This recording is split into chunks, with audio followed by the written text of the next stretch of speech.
कोई किसी के लिए पैसे नहीं कमाता, कोई बिजनेस के नहीं है, और हर बिजनेस को टाइम चाहिए। पानी के अंदर है, सेफ है, सिक्योर है। तो मेरा टारगेट है कि 2025 तक मैं 365 एकड़ एरिया में फार्मिंग करूं, 365 एकड़ में।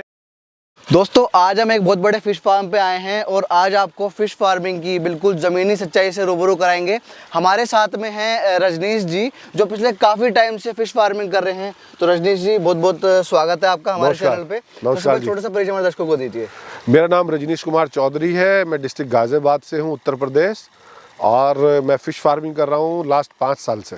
तो रजनीश भैया मैं देख रहा हूँ एक बहुत अच्छी वाटर बॉडी जो कि गूगल मैप पे बिल्कुल विजिबल है। मतलब इतना एरिया तो मैंने आज तक फिश फार्मिंग करते हुए कोई फार्मर देखा नहीं अपने सामने।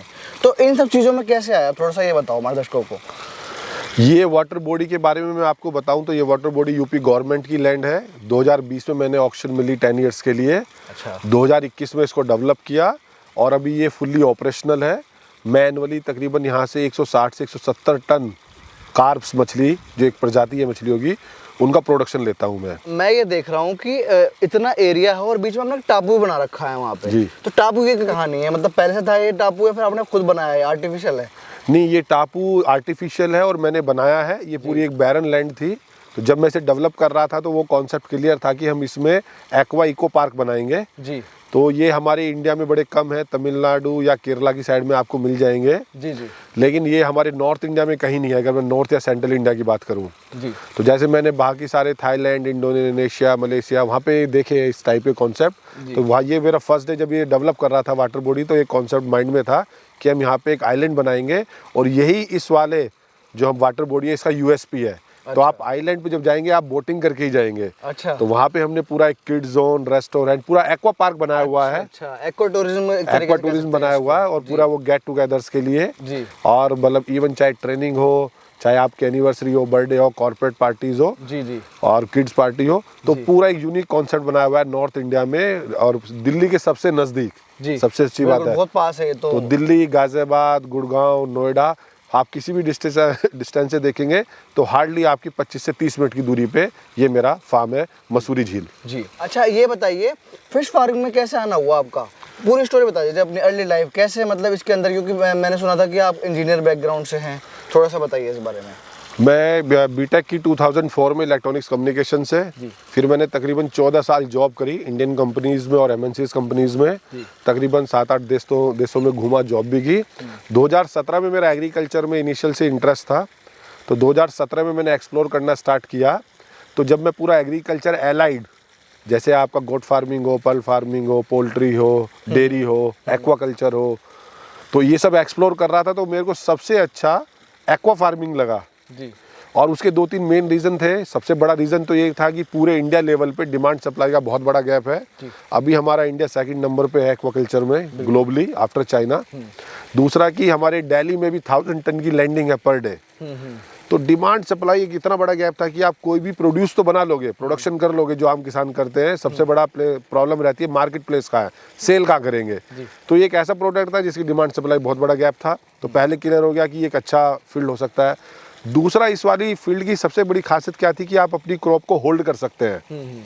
आपने शुगर केन करा है तो आप उसे हार्वेस्ट करेंगे, आपने मिल्किंग कर लिया, डेयरी फार्मिंग की, तो मिल्क को करना पड़ेगा तभी सेल, प्रॉब्लम हो जाएगी। एक फिश एक ऐसा प्रोडक्ट था, पानी के अंदर है, सेफ है, सिक्योर है। तो आप जब आपकी सेल, आपका टाइम हो, तो आपको ना श्राद्ध की टेंशन है, ना नवरात्रों की टेंशन है, ना न्यू ईयर की टेंशन है, ना दिवाली की टेंशन है, ना मंगलवार की टेंशन है।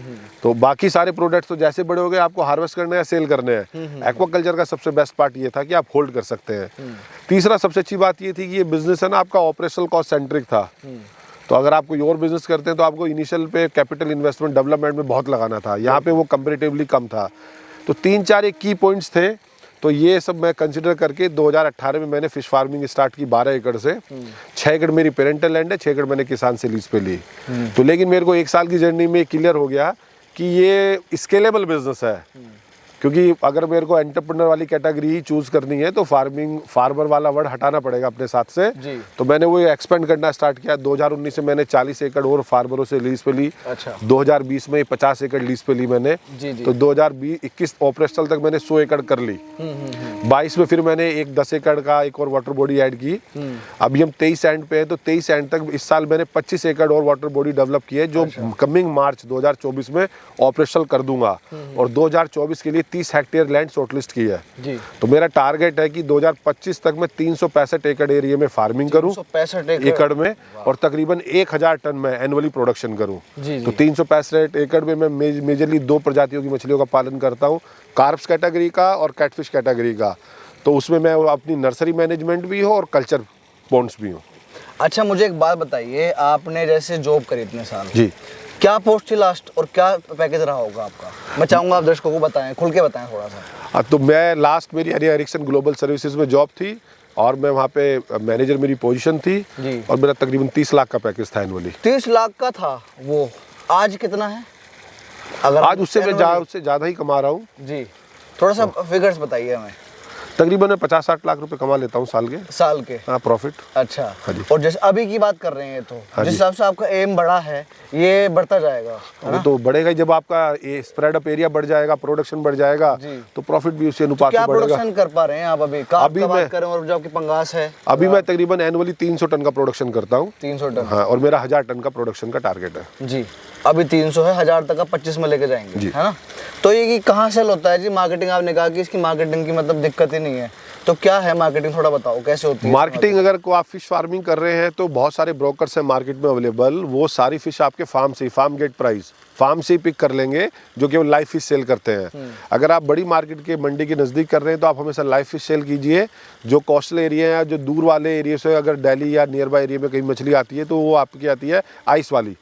तो मैं तो लाइव फिश ही सेल करता हूँ। अच्छा। तो दिल्ली में बहुत 5-6 बड़ी मंडियाँ हैं, गाजियाबाद में मंडियाँ हैं। बिल्कुल। तो मछली का सेल का डिमांड सप्लाई मैंने जैसे बताया, उसका बहुत बड़ा गैप है। तो सेल का कोई कंसेंट नहीं है, फार्म से ही सेल हो जाती है आपकी फिश। आपको सेल करने में प्रॉब्लम नहीं होगी? हाँ, आपको अपना जो प्रोड्यूस रेडी करने का टारगेट है, सेल में कोई प्रॉब्लम नहीं है। क्या फ्लक्चुएशन रहती है रेट में, मतलब क्या मिनिमम और मैक्सिमम एवरेज रेट क्या रहता है अभी इसका? एवरेज रेट आप अगर फंगास की बात करते हैं तो अभी एज ऑफ नाउ थोड़ा डाउन चल रहा है। अभी ये चल रहा होगा आपका 85-90 के आसपास, लेकिन एवरेज 100-105 एवरेज रहता है। और जो कार्प्स कैटेगरी की है वो 130 से 140 रुपए पर केजी वेरी करता रहता है। और जो आपका मतलब वेरिएशन है वो हार्डली 10 से 15 रुपए का थ्रू आउट द ईयर रहता है। जी दोस्तों, हम इनके पास अभी 11 साढ़े 11 बजे आए हैं।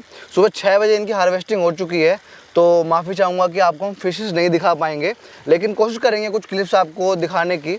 और जैसे कि आप ड्रोन शॉट्स में देख ही पा रहे होंगे कितना एक बड़ा एरिया है। तो जैसे आपने बताया था, ये आपने लीज पे ली है गवर्नमेंट से, ठीक है ना? तो इतना सारा पानी कैसे आ रहा है जी? मतलब ग्राउंड वाटर तो होगा नहीं? ये नहीं, ग्राउंड वाटर नहीं है। यहाँ बिल्कुल पास में कपर गंगा कैनल है जी। तो जब ये फर्स्ट टाइम मैंने फिल किया तो वहाँ पानी वहाँ से लेके आया मैं, एक चैनल पूरा बनवा के। और अभी तो क्या है कि जो सोयल है वो पहले टेस्ट करा ली थी लेने से पहले, ब्लैक सोयल है तो सीपेज तो होता नहीं है। अच्छा। तो टॉपअप के लिए, टॉपअप भी केवल गर्मी के दौरान, तो मैंने 4 बोरवेल कराए हुए हैं। अच्छा। तो जब ये इतनी बड़ी वाटर बॉडी डेवलप हो गई है तो आसपास का एरिया भी पूरा वाटर रिचार्ज हो गया है, वाटर टेबल इंक्रीज हो गया है। तो ग्राउंड वाटर लेवल क्या है यहाँ पे? ग्राउंड 30 फीट पे पानी है। 30 फीट पे पानी है, तो ज्यादा नीचे भी नहीं है, ठीक है ना, पानी की, क्योंकि नहर निकल रही है। बिल्कुल बिल्कुल, पास में हार्डली यहाँ से 300-400 मीटर दूर नहर है। जी जी। अच्छा, जैसे ये वीडियो वो भाई देख रहे हैं, या तो जिन्हें एग्रीकल्चर की या लाइफ स्टॉक की वीडियो देखना पसंद है, या फिर फिश फार्मिंग उनका इंटरेस्ट है, ठीक है ना? मेरे सामने काफी ऐसे, मेरे गाँव का भी एक एग्जाम्पल है कि बंदे ने अपना खूब 10 बीघे का जो खेत था वो पूरा गड्ढा करके उसमें पौंड बना लिया, अपना नेचुरल पौंड, और वो फिश का साइज साल में भी इतना निकल रहा है, ठीक है ना? और बाद में फिर कहते हैं लोग, एक मतलब एग्जांपल सेट हो जाता है कि भाई ये नेगेटिव हो गया, गलत हो गया ये। आप देखो, आपका एक सक्सेसफुल बिजनेस मॉडल है, ठीक है, आप कर रहे हो यहाँ पे, कोई भी हवा की बात नहीं है दोस्तों। आप देख पा रहे हो कितना एरिया है, और हम यहाँ एक फार्म पे आए हैं, इनका एक और फार्म मोदी नगर में है, वो भी ठीक ठाक बड़ा है। तो ये बताइए, ये फेल क्यों होते हैं फार्मर्स? देखिए, फिश फार्मिंग सक्सेस की तो बहुत सारी वीडियोज या बहुत सारी इन्फॉर्मेशन आपको मिल जाएगी। फेलियर होने का one of the major reason एक तो एजुकेशन है, ठीक है ना?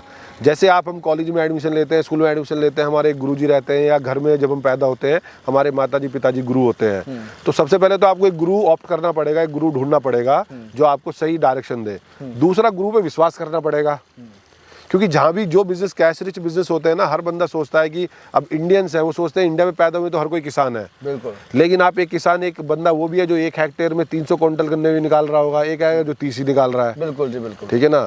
तो वो टेक्नोलॉजी, वक्त के हिसाब, एजुकेशन, सबसे बड़ा एक एजुकेशन मेजर फॉल्ट है। जी जी। दूसरा सबसे बड़ा है फंड मैनेजमेंट का, क्योंकि ये बिजनेस है बड़ा स्केलेबल बिजनेस है। ये सब फिश फार्मिंग करते हैं, फिश इंडस्ट्री है। तो अगर आप इसे स्केलेबल नहीं करेंगे तो आप फिर अगेन फेल हो जाओगे जी। क्योंकि आपकी जितना बड़ा फार्म होता रहता है ना, उतनी आपकी जो ऑपरेशनल कॉस्ट रहती है उतनी वो कम होती रहती है। अब लोग बाग बहुत सारे फार्म मैंने भी ऐसे विजिट करे जो पहले स्टार्ट तो करे थे उन्होंने फरारी स्पीड से, और बाद में वो एल्टो स्पीड भी नहीं रही, बहुत शट डाउन हो गए। जी जी।